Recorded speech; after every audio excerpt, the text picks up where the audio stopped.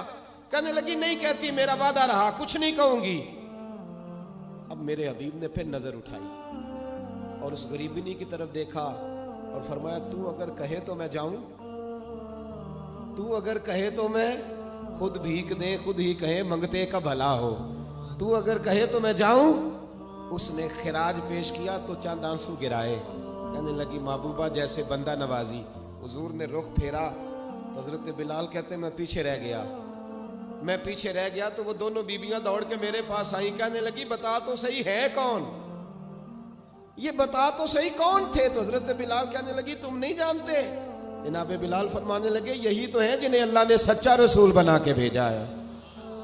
بیبیاں دوڑ کے آئیں. کہنے لگی محبوبہ دروازے تک آئے ہو تو خالی تو نہ لوٹاؤ، مہربانی فرماؤ ہمیں بھی کلمہ پڑھا دو. ڈاکٹر ہارون کہتے ہیں وہ بیبیاں وہاں کلمہ پڑھ رہی تھی اور میں حدیث پڑھ کے کلمہ پڑھ رہا تھا. بھائی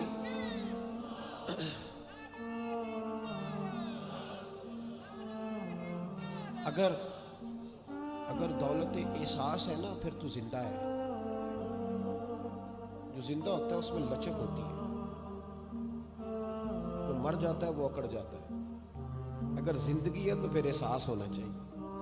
اگر تیرے اندر زندگی ہے تو پھر احساس ہے، اور اگر تیرے اندر احساس نہیں رہا نا تو پھر زندگی زندہ دلی کا نام ہے.